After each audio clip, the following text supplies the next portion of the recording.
Ladies and gentlemen, I am Stuart Ake from the Wine Foundry, and welcome to Wine Foundry Wednesday. This is our virtual programming from the Wine Foundry, Napa Valley's premier custom winemaking facility. Tonight, we'll kind of break this into two separate segments. First, we invited Monica Hsu of Jonica Wine Cellars to speak with the winemaking experience manager, project manager, Rob Wallace, to explore the background of the brand and how it kind of relates to the path she chose for her labels. Then we're going to explore Veraison. Yesterday, while walking vineyards in Napa and Sonoma, we saw the first signs that harvest is only weeks away. The vines and grapes are undergoing kind of a unique transformation inside. So we'll catch up with Paco Lopez since we've officially seen those first signs of Veraison. But first, some big news. We are going to be sourcing Cabernet Sauvignon from Stag's Leap AVA. Stag's Leap is the smallest growing region in Napa Valley, so it's highly competitive and very difficult to get fruit from there at a price that would not cause your barrel to be completely astronomical. We're going to be sourcing from P&J, and the fruit is farmed by Gustavo Brambilla. If you're not familiar with the Judgment of Paris tasting, 1976, there were a handful of winemakers here in Napa that showcased kind of the quality of what people were doing. And the results catapulted Napa onto the global stage. There's a book by a gentleman, George Tabor, which we covered in our winemaking book group that we did for the Wine Foundry during the pandemic. That's appropriately titled The Judgment of Paris. And then there was the movie Bottle Shock, which starred Professor Snape and Star Trek Captain Kirk from the movie. So Alan Rickman and a young Chris Pike, almost accurate, but still a fun romp. But Gustavo, Gustavo is a big part of Napa history. He was at Stag's Leap when they topped the podium in Paris, thus kicking off Napa Valley as we know it. So, and that fruit goes into two Napa benchmarks, Cardinal and Hall. So super, super excited about that. Our grapes are perched on this slope facing Silverado Trail, facing to the east. I'll head back to the property next week with Patrick and Paco, and we'll shoot some video so we can provide a vineyard update. But without further ado, let's jump in with Monica Hsu. Whether launching a brand or even making a barrel for fun with friends and family and colleagues, it's important to have a solid grasp of what you want the wine to stand for. You should be asking yourself, what's your unique story? What separates your wine from someone else's? This becomes the foundation for how you think about and talk about the wine.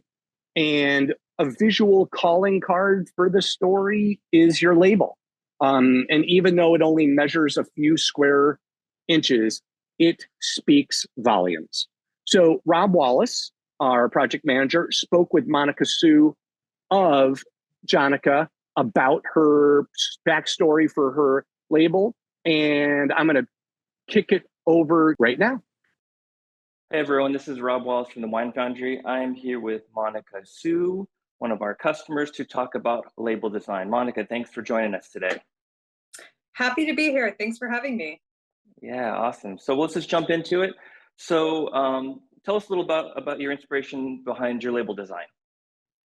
Yeah, the starting point of our inspiration came from a record label, which is called ECM, stands for Edition of Contemporary Music. And so this is mainly a jazz record label. They're kind of known for more subtle music and music that you're meant to reflect upon and, more intellectual music and again, mainly jazz music. And I think along with that, the imagery that they have on their record albums is very modern. It's very uncluttered and sparse. A lot of white space and a very modern aesthetic. Yeah, totally. No, when you sent those over, I was like, yeah, these are great. I love these because they're ready to go, like label design already. Yeah, definitely. We thought that they'd look already really great on a wine bottle. We just needed to swap in the right details and make it more about our brand. Yeah, and you were correct. They absolutely did. And so, what other elements did you include in your label, and where did you get those other elements? Okay, so the image that we ended up using on our bottle is actually a painting from a Bay Area artist named Nick Coley. And his aesthetic is actually pretty similar to what I've been saying about ECM, fairly sparse and uncluttered. And he makes some interesting compositional choices in his work. This painting is from his Market at Pearl series. As you can see, the centerpiece of the work is actually, it's mainly the street, pale yellow asphalt. And there's details in the painting along the periphery, like the trees and the car, but the centerpiece of the work is definitely the street. And so it gives the same feel as those record labels that I mentioned, very modern and sparse and uncluttered. Yeah, no, definitely. And then you also, because I was on the receiving end of this, you guys wanted a lot of nerdy detail for the label as well. Can you tell us a little bit about that? Yeah, the back of the label it has a lot of details about where the grapes come from, the winemaking process, even tasting notes. We were inspired from other wineries that do this, give a lot of details on the back of their label or the front of their label, which is, I always think it's a nice thing for you to be able to learn more about the wine if you want to while you're drinking it, give you something to think about. And again, like reflect upon the wine as you're drinking it, as opposed to, drinking it without thinking of anything. Yeah, totally. No, that's great. And so now that we kind of talked about the elements of the label, how do you think the label kind of exemplifies who you guys are and who you are as a brand and your brand identity? Yeah, so the wine for this label, it's our 2023 Chardonnay from Rogers Creek Vineyard. And the choices that we made in the winemaking process were to make the wine fairly austere and acidic. And so 97.5% of the wine was aged in stainless steel and the rest in once used French oak. And so again, it's like fairly austere and uncluttered, like all the imagery that we've been talking about, both ECM and the Nicholas Coley painting. I think the kind of going back to the painting where the centerpiece is that pale yellow asphalt, we think the centerpiece is actually the Chardonnay grape, and we've just added a lot of subtle elegance from the winemaking process. Yeah, love that. Yeah, it turned out really great. I was loving it through the whole process. So I guess also kind of my last question really is to kind of wrap it up is, can you tell us a little bit about yourself and Jonathan, about whatever you want to tell us, where you come from, how you ended up in wine, what wine you're into, anything about you want to share? Yeah, absolutely. So this wine, it's a partnership between my husband, Jonathan, and I. And actually the name of our brand is Jonica, which is a combination of our names, Jonathan and Monica. We met in San Francisco and we have a fairly similar background. We both did our PhDs in the sciences and then worked in data science in the tech industry for quite a while. And then since then, Jonathan went on to found a venture capital firm. So he's working as a partner there. And then I recently left the tech industry when we relocated to Sonoma with our 4-year-old daughter. And so we've loved wine for so long and we've collected wine. And really it's like centerpiece of all of our vacations and all of our meals. So it's definitely a passion of ours. And since relocating to Sonoma, we wanted to pursue it further with our partnership with the Wine Foundry. And we're so thankful for how this wine turned out. It's our first one, and excited to do more with you guys. Awesome. Well, thanks, Monica. Thanks for sharing your story and spending some time with us. Absolutely. Thank you so much. So, Monica, kind of like whether you're launching a brand, I guess, or again, kind of doing this with friends and family, it's really important to have that story element tightened up. And so Monica kind of came in, did a lot of homework, basically reflecting, and then hone, so that you can really distill it down and just make sure that that label is kind of in accord with the juice that's in the bottle. Because then it makes your story much easier to tell. And Thank you, Monica and Rob. And now it's quiz time. So I'm going to launch this month's quiz. All right, ladies and gentlemen. So the quiz question is Veraison. Veraison refers to when. It's a multiple choice thing, so don't get too nervous. The short answers and the essays come later. So when wine has detectable aromas of nail polish, that is A. B, grape skins are pushed into the must to extract color. C, the color of the grapes in a cluster begins to change. D, flowers on the vine are pollinated by bees, birds, or insects. You have 3 seconds to lock in your answer.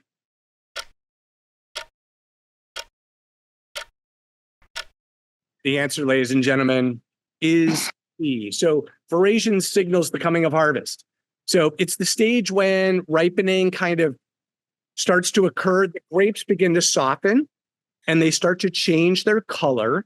At the beginning of veraison, berries are really hard green. They're like little pellets, like buckshot.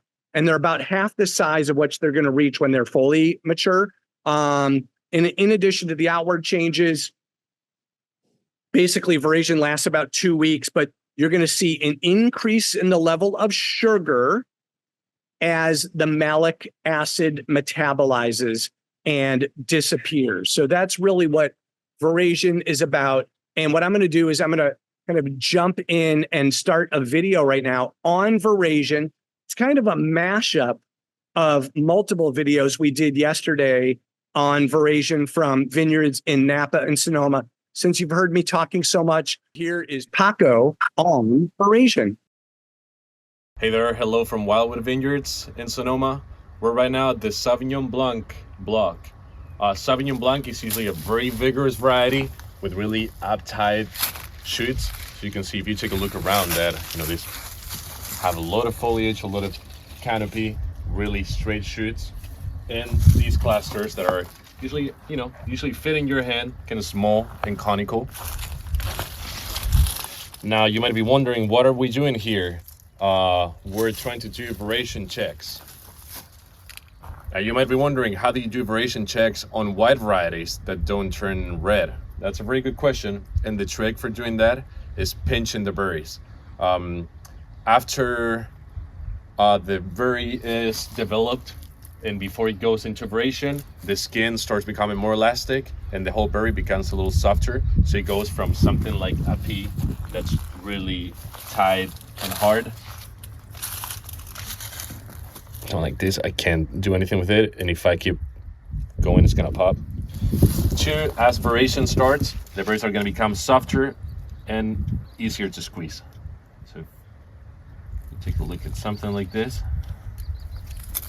You can see some of these berries are starting to become a little more plump and a little softer, and that marks the onset of veraison. We're not seeing that in every single berry. Honestly, maybe 5% at tops, so it looks like veraison is starting, but still on the beginning phase. So here it is for Sauvignon Blanc. We're in the Semillon block at the Candy or Wildwood Ranch, and you can see it's a little different than what we're used to. A little old school double row type of thing. Some older vines on this side and some younger vines here. And this time of the year is when we start checking for veraison. It might be a little early, and you might wonder also, how do we check veraison in whites since they don't change color, right? Here's a trick. When you go to vineyards around this time, you might start seeing viticulturists and interns pinching berries, and they're not just mad at them trying to squeeze them.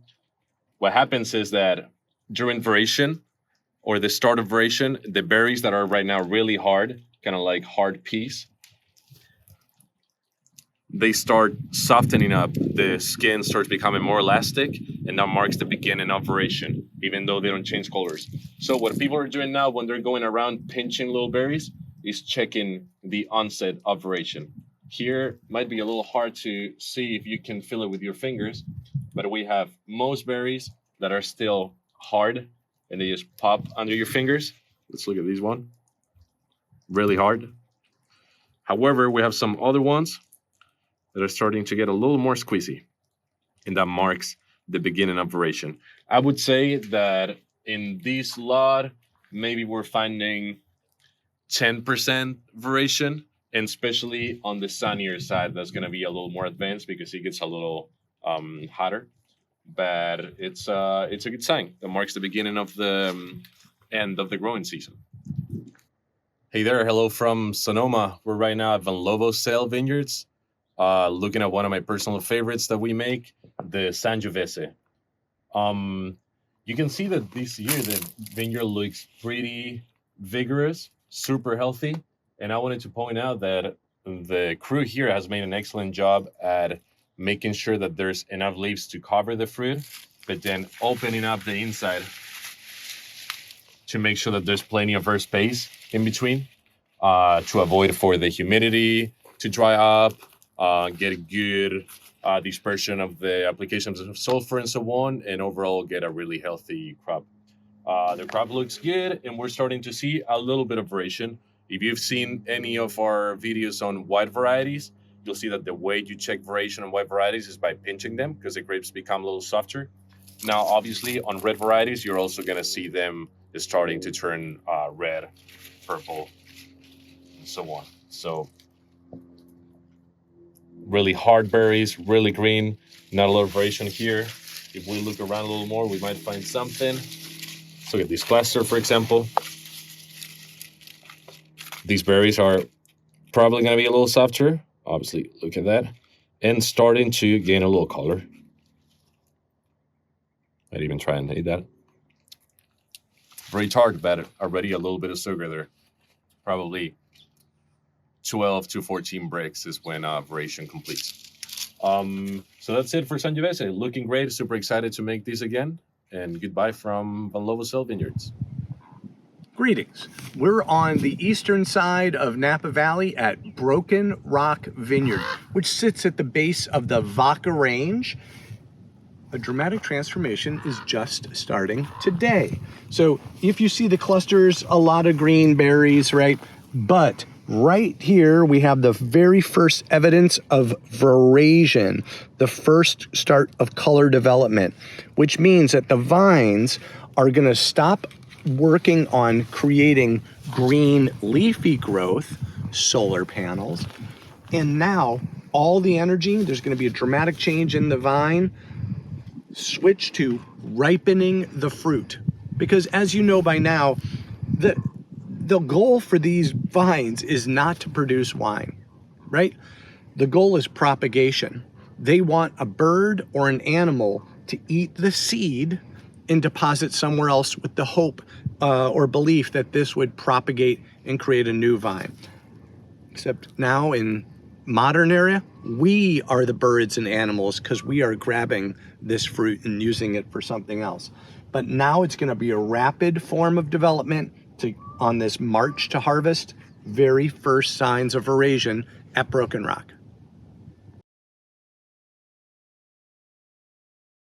I don't know who that interloper was who came in at the end there, but it is a really fascinating thing. You saw one berry, two berries, and over the course of the next 10 days, all of the red berries are going to color up and become much more, much softer.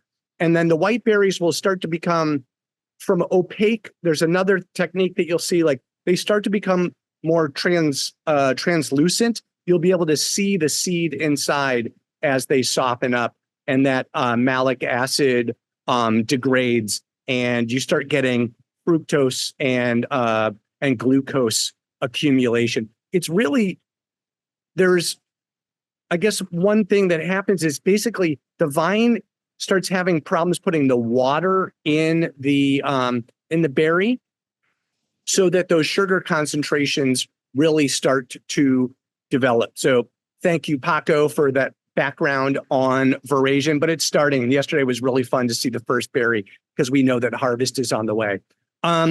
Before we sign off, a couple of do's and don'ts, and we'll see if we can get this going here. So the to-do list that you have, So if you can, if you are planning on flying in or driving in or walking in, the walk from Temecula, you could start right now and you could just be here in about 3 weeks, which would be perfect. So register for Crush Camp and or Vineyard Camp.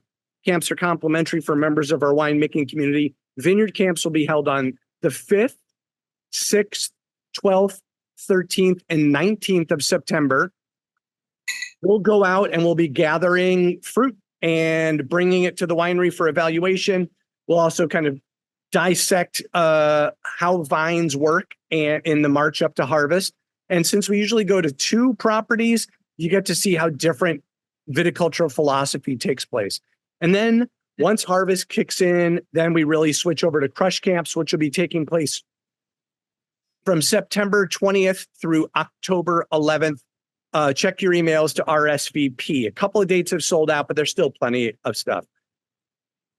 Another to do is schedule your blending session and finalize your labels for 2022 Cabernet Sauvignon, 2023 Chardonnay, and 2023 Pinot Noir. There are a few people lagging, and it makes me very, very sad. I lose sleep at night, and I lose my hair. It's a terrible tragedy.